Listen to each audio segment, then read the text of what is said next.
Talk is cheap, but it's not worthless. Get that stuff out of here. It's Southwest Bias. It's Southwest Bias, brought to you by our friends at Branded Bills. Get the best headwear and apparel from Branded Bills. Use the promo code PHNX when you check out, and you're going to get 20% off your first order. And yeah, talk can be cheap, but it doesn't always have to be meaningless, right? Case in point, Kyler Murray. He sat down for 25 minutes with our PHNX Cardinals crew the other day, and don't worry, this isn't just going to be, a ass kissing of Johnny and Bo and patting him on the back for a good interview. I don't do that kind of stuff. But what this is I was extremely impressed with Kyler Murray. Rarely do we hear him sit down for that long and talk about the game and talk about himself and open up about what all of it means to him. But we got that. We got an inside look into the way he thinks and his personality. And it really got me excited for this year. And I know it's all going to be determined on the football field, and what's said in March or April doesn't really matter when, September and October roll around. But there was a sense of maturity, something, a side of him that we've never really gotten to know in this interview. He's entering year 7. He's going to be the longest tenured Cardinals quarterback since they moved to Arizona. This is a franchise that has gone through almost as many quarterbacks as the freaking Cleveland Browns. I grew up and I saw Tom Tupa, a freaking punter, start 13 games for this team. We've come an extremely long way from those days. And while Kyler, through his first 6 seasons on this team, hasn't been perfect, he's shown flashes of a guy that you really think could be an elite quarterback in this league. And this interview gave me even more confidence that we might be on the cusp of seeing that actually come to fruition. The thing that struck me the most was that he took blame for what happened last year. He could have easily pointed fingers at other players or lack of talent on the defensive side of the roster when it came to putting pressure on opposing quarterbacks. He could have put the blame on, well, it was my first year back from injury, and so, you know what? It happens. No, he said, put it on my shoulders. I'm the leader. I'll take the blame. And I'll uphold my teammates while I'm doing it.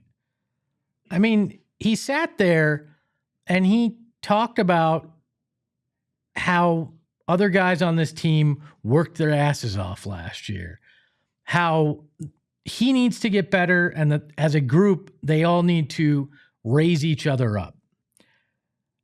And he also talked about, he had a phrase that was, quote, I love being able to speak up about my guys.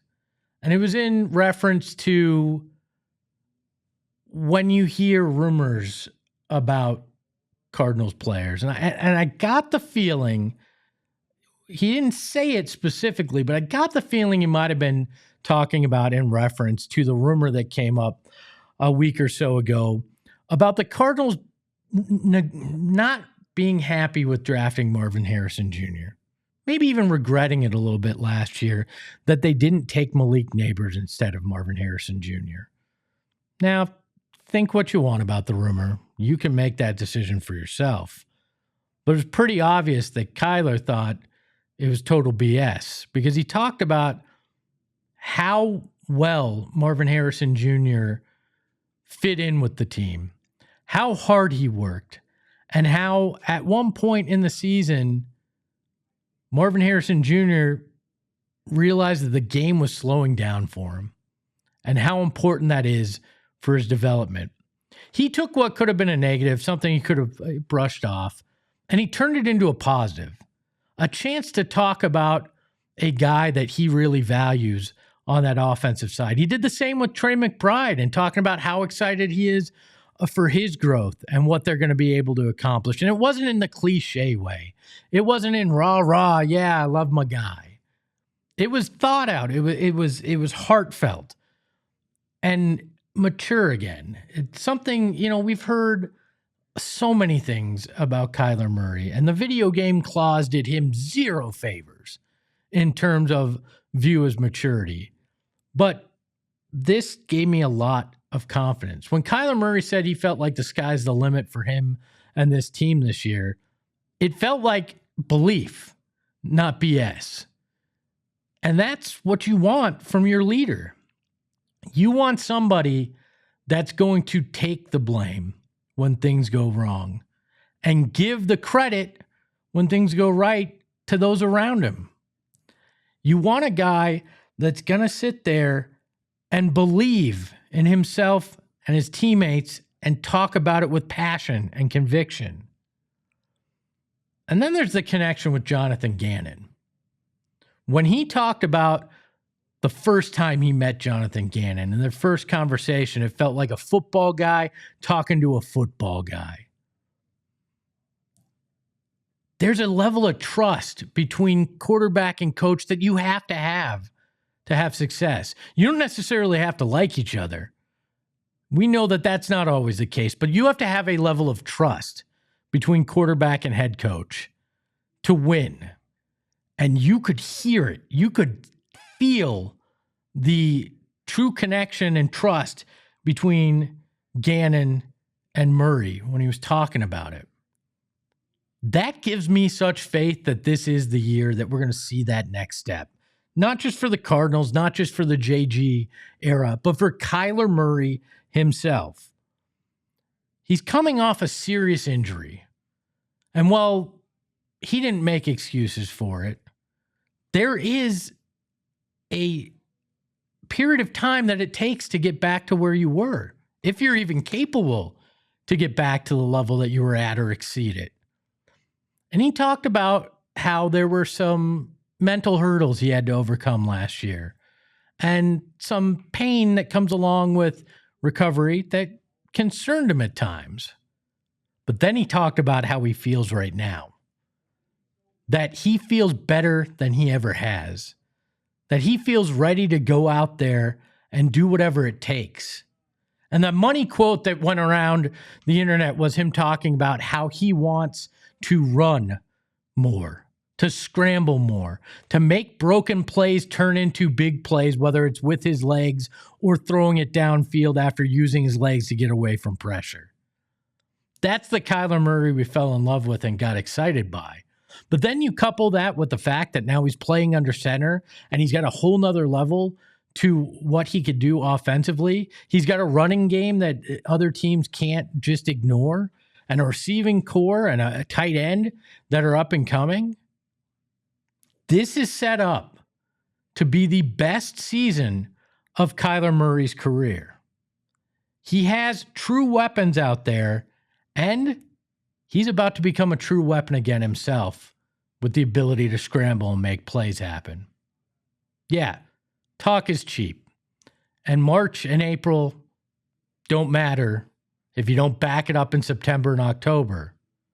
But I think Kyler Murray is more than ready to back it up when the Cardinals take the field this season. But maybe that's just my Southwest bias. We got the mustache behind the Mac, Shane Diefenbach, over here. And Shane, you were out at that interview. How impressed were you with Kyler, and what kind of feeling did you get seeing it in person? I mean, I've never been one of those Arizona sports fans that thinks Kyler Murray's immature. You know, it's a rumor that everyone likes to talk about. It's like it's a popular thing. It's a, the video game clause, ha ha ha. And I never thought that, but you have some type of idea of what athletes are going to be like, and working in this industry, I'm sure for a while, like it's a lot of them are just normal people. Yep, 100%. But as the starting quarterback of an NFL franchise, you just never know who they're going to be. No, some of them can be real assholes. Yeah, let's just be honest. They can. And Kyler, whatever the opinion I had of him before, it was altered in some way, because I was just not shocked, but surprised on how he carried himself. Like, obviously, giving those guys 27 minutes is awesome, but just the way he went about the process, giving Johnny crap before the interview started. And he deserves it. Yeah, it's just he's so impressive, and you can tell how much he's grown. Like at no point in his career do I think he was immature, but everyone has growing to do, especially as a 21-year-old that gets drafted to two franchises in two different leagues, top 5 in each, or top whatever he was, top 10 in each. Yeah. You have all of these expectations, and it's not easy to translate or to weigh that and go through the changes that he's had to with this Cardinals team. I mean, there's been a lot of changes and there's been a lot of expectations, and no one's happy. Not him. No. They haven't won yet. So, it was awesome to watch that in person and see the type of guy he is and what his mentality is. And he even called himself an older guy during the interview, which I think is hilarious. It sucks when you're actually an older guy and you're 20-something say that, but yeah. Yeah, I think he's a month younger than me, or maybe a month older than me. Yeah, he's a month older than me. He's got better hair than you. He does have better hair than me. He also talked about how in that rookie year he didn't talk a lot, right? And that even he had to grow into a vocal leader, and you could tell he's kind of ready to carry that mantle. And I'm really excited to watch it. If you didn't get a chance to watch the interview, this is where I kiss Johnny and Bo's ass. Head over to our PHNX Sports YouTube page. You can check out the entire interview for yourself. Johnny and Bo did a fantastic job, and even Shane did a great job editing it. So check it out. On the other side of the break, I explain how Mountain Dew is to blame for everything that's happened with the Phoenix Suns. Got to tell you about Branded Bills. You can see the hat here. You can see him back on the wall. Branded Bills has the best headwear and apparel in the business. It's that simple. And the best part, it's made right here in the Valley. They got a whole place over in Tempe. I've been there. I've seen them hand make these hats.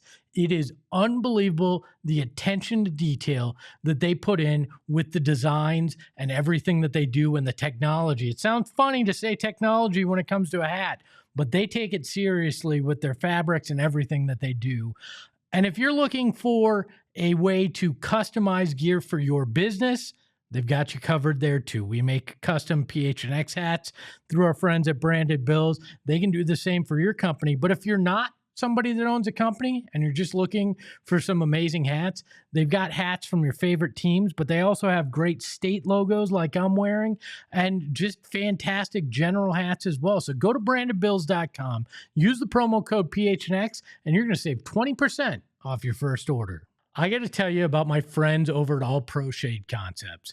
They have taken care of me like nobody else. I've been through a lot of different things at my house, having things installed, different projects that have gone on, but the easiest and most successful that I've had is with All Pro Shade Concepts. They came out and they gave me a free estimate, showed me all the materials that they were going to use for my window covering that I got from my giant sliding glass door. They said, hey, look, we can do this manual or we can do this electric. I said, give me electric because I'm lazy, right? And they came out and the installation was so easy. They were clean. They were fantastic in their craftsmanship, and everything got done in fast order. I couldn't be more happy with my All Pro Shade, and I want you to be happy as well. So give them a call at 623-204-1476 or visit allproshadeconcepts.com to sign up for your free estimate. I guarantee that you'll love it.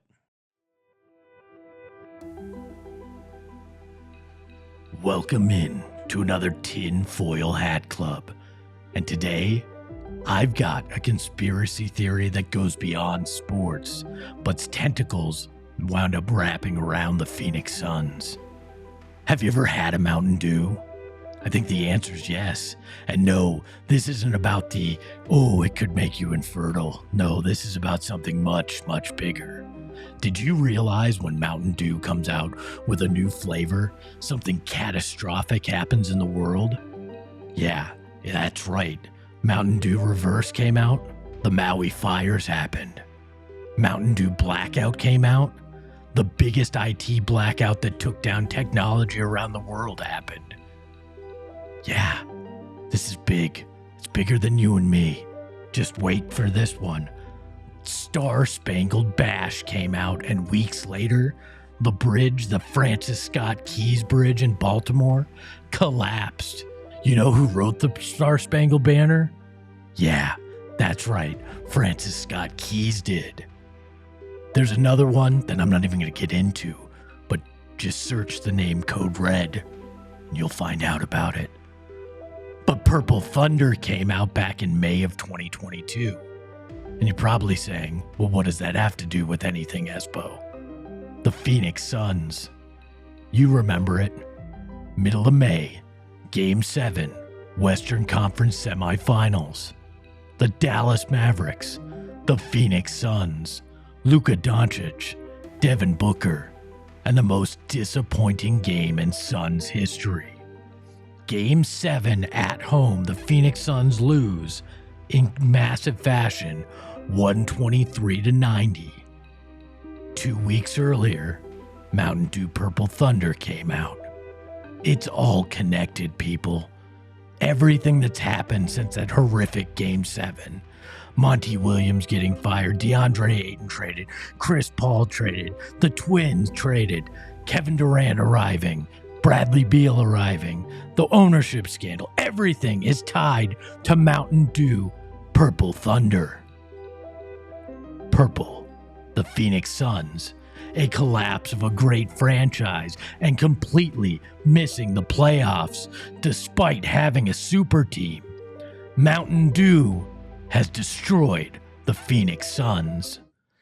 That, or maybe all of this is just one giant coincidence, and we're just reading too damn much into it.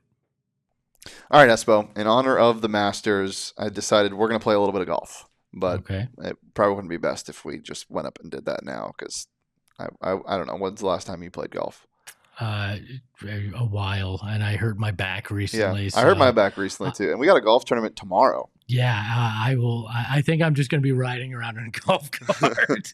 Well, we shall see. Yeah, we can't actually go out and hit the links, but what we can do is play a little guessing golf. This is a game I came up with in the past hour. Did a lot of prepping for it. I'm terrified. Yeah, and basically it's this simple. I'm gonna think of a player, and I'm gonna give you a fact about the player, and each fact I give you is a stroke. And each player has a par. So if I give you 4 facts and it's a par 4 and you get it after the 4th fact, you get a par. Okay. Simple as that. Can I triple bogey? Do you have enough to do that? You can only double bogey. Okay. All right. Because and I would hope you don't have to get another one, because the last question's on. Well, no, you can triple bogey on one of them. Is it just his name at the end? But one of them is basically that. Yes. All right. I am ready to embarrass myself with some trivia. So this is this course is a 4-hole course. It's a par. Let's see. It's a par 16. Okay. So we'll see what you get by the end of it. The first hole you're coming up against is a par 4. All right. And your first stroke, Suns player. I am going to go with Grayson Allen. Am I allowed to guess each step of the way? You have to guess each time. Yep, okay. Those are the strokes, essentially. Second fact, because it was not Grayson Allen. Damn. He played in the NBA from 2000 to 2013. 2000 to 2013. Let me think. Marcin Gortat. I don't think he started in 2000. So. No. Third fact, he was drafted by the Clippers. Drafted by the Clippers, 2000 to 2013. What year was it? Wow. Take your time to think about this. Jared Dudley. Jared Dudley? No. That's a good guess, though. He was drafted by Charlotte, now that I think about it. So. Fourth fact, played on the Suns for only 1 year. A former Clipper that played on the Suns for 1 year, that was drafted in 2000 and retired in 2013. You got to sync this for par. Oh, is he a podcast host now? I'm not sure. Everybody is, aren't they? Yeah. It's easy. Man, why am I blanking on his name? Oh, I can see him. Co-host of Up in Smoke is who I'm thinking of, and I can't think of his name. Crap. hated Robert Sarver. Not that narrows the list at all, but it's not who you're thinking of. Okay. Oh, were you thinking of Steven Jackson? No, the other guy that Matt Barnes. Matt Barnes. No, not Matt Barnes. Not okay, Matt so Barnes. it's not Matt Barnes. So I'm now over par. Yeah. So now you gotta hit this for a bogey. 6'6" shooting guard. 6'6" shooting guard that was drafted by the Clippers. Oh my God! And this isn't a random player. It's not a random player. No, this is a guy who started on that team. Started for the Suns. Played started or was a sixth man. Oh my gosh, this is pathetic because this should be in my wheelhouse. Would have been 7 seconds or less era, a little after that maybe. I'm gonna have to take the L on this. I got nobody. Right. For double bogey, your last hint is Q. Oh, Quentin Richardson. He does have a podcast too. Yep. Oh my gosh, how did I? All right. Hey, Espo, it was nerves. You're at Augusta. It's not easy. Oh my God, no, it's not. It's not easy. I just tin cupped that. I should have had that. It's okay. Wow, I'm not going to get par on this course. It's all right. Par 3 now. All this right. one might be a little bit easier. Cardinals player. Jake Plummer. No. Cornerback. Aeneas Williams. No. Great punt returner. Patrick Peterson. There we go. That's a par. It was gonna go Patrick Peterson, but then I had to show off. I knew who Aeneas Williams was. Yeah. So. Yep. Or Okay. Pat Summerall called him Anus Williams. You're looking at a dog leg right here, par 5, about All right. 500 yards. Here's where I can make some back. All Yeah. right. Diamondback. Andy Stankiewicz. No, that's a great guess though. He played on the Diamondbacks from 2006 to 2012. Brandon Webb. No. The next year, after he was no longer with the team, he won the World Series in 2013. 2013 won the World Series. Jeez. Pretty iconic World Series too. Man. First for that franchise. And Goldschmidt? No. I'm played short and second base. Short and second base. Give me the years he was here again. 2006 to 2012. Orlando Hudson. No. All right. I am bad at this right now. To save par, he spells his first name like one of the best shooters of all time. Stephen Drew. Stephen Drew. All right. Won the 2013 World Series with the Red Sox. Yes. All right. Last one. Was that 5 or 4? Did I get it? That was 5. That was a par. 5? That was a par. Last one. All right. Par 4. All right. Need a good showing here. Though I will say there's water on both sides, so I'd be careful here. Phoenix Sun. Joe Klein. No. 6'10". I wasn't that far off on height. Amari Stoudemire. No. This is why I was laughing earlier.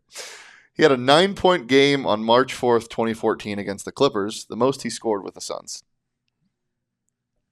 9-point game against the Clippers. Did I say this name already? No. Oh, okay. 9-point game against the Clippers. 6'10". Garrett Seiler. No. He only played 14 games with the Suns in 2013, 2014, and played 16 games with the Suns in 2014, 2015, where he was then traded. Oh my God. I worked for this team at this time, and 6'10", scored. Most he ever scored was 9 points. Barely played. And Hamed Haddadi. No, that's a great guess though. Damn. No, that was for par. For bogey, he shares the last name with a longtime NBA big man who was a lefty. Was he related to him? No, he was definitely not related to him. Luke Zeller. No. I'm gonna kick myself when you for double bogey. The longtime NBA big that he shared his last name with played for the Grizzlies for basically his entire career, if not his entire career. Lefty big man for the Grizzlies, Espo. Undersized lefty big man. God, now I'm nickname Zebo. So it was Now you're going Zach for triple bogey. So it was Zach Randolph. Oh my gosh, it's Shavlik Randolph. Yes, it's Shavlik Randolph. Who was one of the top recruits going into college, who played for the Celtics and then came to the Suns and was a damn nice man. And I can't believe I forgot him because I actually worked with him and talked with him a bunch. And he even told me a story about him meeting Michael Jordan at some point during his college recruitment. How in the world did I forget Shavlik Randolph? I should be removed from this. I'm definitely not winning a green jacket after that performance. Espo, I will say your vast knowledge of sports is in your cranium somewhere. You just have trouble navigating it sometimes. Right. Especially today. Today is to pull back the curtain. I have multiple jobs here, and this Friday I've had lots of meetings that I've been through and lots of things to decide on. Thank you, Shane, for giving me a mental workout. Hey, Espo, all I'm going to say is I didn't hear Scotty Scheffler complain when he got arrested before the Masters last year. Well, maybe he should have. I think he probably complained to the cop. I'm just going to say that. Like, let's be honest. He didn't win either, though. So I'm complaining and I lost. That's how it goes, all right? That is another edition of Southwest Bias. Thank you to our friends at Branded Bills for sponsoring today's show. Thank you for the man behind the Mac, the mustache that we all love, Shane Diefenbach. He actually did win. Did he win? Mm-hmm. I thought he didn't win. Mm-mm. God, see, I missed another trivia question. I'm going to go get arrested before next show, and Shane can have a game that we can do that I'll actually win. You can follow him at Shane Deef on X or Twitter or whatever the hell we're calling it these days. You can follow the show at PHNX_sports, and you can follow me at Espo, and we'll talk to you next time. Ahoy, hoy. We